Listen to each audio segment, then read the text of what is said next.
п'ятачки по голові трохи б'ють. Телеканал «Армія» сьогодні в гостях у 47-ї окремої механізованої бригади «Магура».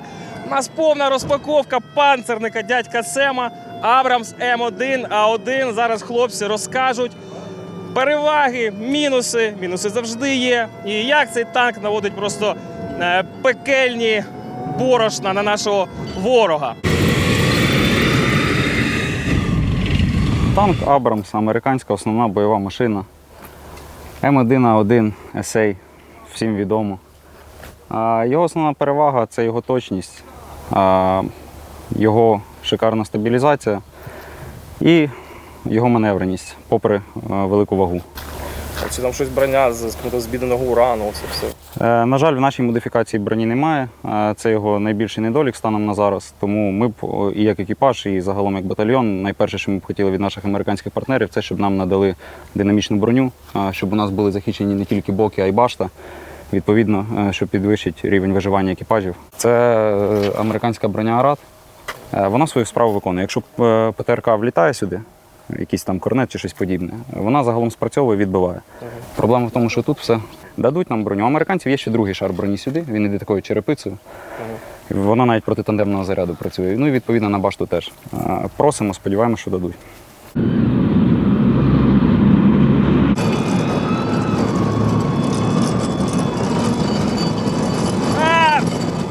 Трошки окулярів не вистачає.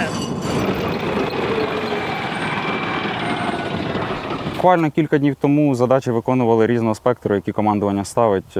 Працюємо по ворогу, як по піхоті, так і по техніці, відповідно. З того, що вразило останнє, був зупинений FPV-дроном танк Т-62. Ми виїхали, його просто добили, відповідно, він вже нікуди не поїде. Там американські ЗМІ досить поважні писали, що 47-ма вся Абрамса відвела, тому що їх там не вражали. Так розумію. Брехня повна, хай ворог навіть не сподівається. Все залежить від обстановки, розумієте? Це ми не воюємо чисто танк виїжджає на танк. Якби танк виїжджає на танк, питань немає. Абрамс, Т-72 не стояв би і поряд. Ситуація дуже важка, тому що росіяни переважають в особовому складі, в техніці, в усьому, тому відповідно доводиться коригувати свої дії. Ці танки призначені передусім для прямого контакту, виїхати і розвалити техніку суперника. Оці там теж якісь снаряди круті, там в нього є, там щось там з ураном пов'язано. Так, у нього є бронебійні снаряди зі збідненим ураном. Працюють класно, прошивають броню. Хотілося б, знову ж таки, від американських партнерів більшого асортименту, зокрема чистих осколкових снарядів. Дозволило б виконувати ширший спектр задач. У нього є тепловізійні приціли і на основну гармату, і окремо на 50-й кулемет командирський. Тобто танк пристосований до ведення боїв як в денний час, так і вночі.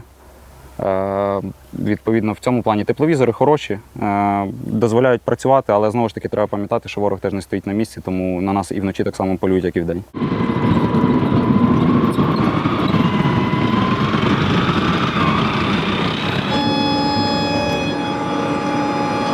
Це сльози щастя від можливості першим журналістом покататись на Абрамсі. Ой, насправді це вітер, але... Я навідник, я наводжусь, фіксую ціль, ну і стріляю. Довго опановували взагалі цю систему? Перший раз, коли я побачив, що там всередині, після тежки, я думав, там знадобиться місяць, щоб там все опанувати. Але це буквально дуже швидко. За неділю можна опанувати. Тут є Каділак, це поворот башні. Тежки поворачуються отак. А тут отак. І було відвик, щоб м'язова пам'ять відвикла від цього повороту. Потрібно було отак робити, а не отак. Ось місце навідника. Каділак – це управління баштою. Це повороти башні. Це підйоми гармати вверх-вниз. Це основний мій приціл, американці його називають GPS. Це тепловізор. Це якщо зовсім виходить все з ладу, вся електроніка, користуємося допоміжним прицілом. Вибір снарядів, кратність прицілів, режими працювання машини, аварійний, звичайний, ручний. В принципі, все, тут нічого такого складного. Це гармата 120 мм, не нарізна, ефективна дальність ураження до 4 км.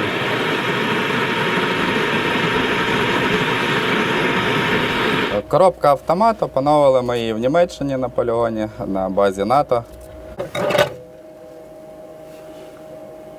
Як у скутера. Водити так само просто, як скутер. Так? Каже, тут передня броня не дуже потужна. Дуже. Як вам по відчуттям? Ви ходите на бойові задачі? Розповідають, що вона найсильніша, і рука Зевса її не проб'є, але це не так. На жаль, це не так. Були великі штурми з боку росіян, і ми виїжджали на них. Як успішно? Успішно. Ну, цілі приїхали всі. Неуспішно, якщо б пішки прийшли. В нього коряво влетів ланцет, трошки припалив, але нічого, їде. Коняво. Ну, в дерево врізався, не в танк. Проти техніки. Якщо б були б танкові бої, так, це, напевно, найуспішніша модель. Але наразі це не танкові бої. Коли ж на бойову задачу ви виходите, ви закриваєтесь? Так. Ні, ну можна поїздити, контузію отримати. Ну, гармата буде стріляти, навіть якщо не закриєшся. Це дуже приємно вам було. Так. Як огляд у вас, як у механіка водія в танку, нормально? Тільки що спереду. Вперед. До речі, яка швидкість він може розігнатися? Останній раз 65 кілометрів їх. Ну, можна і 72, але з горочки вже.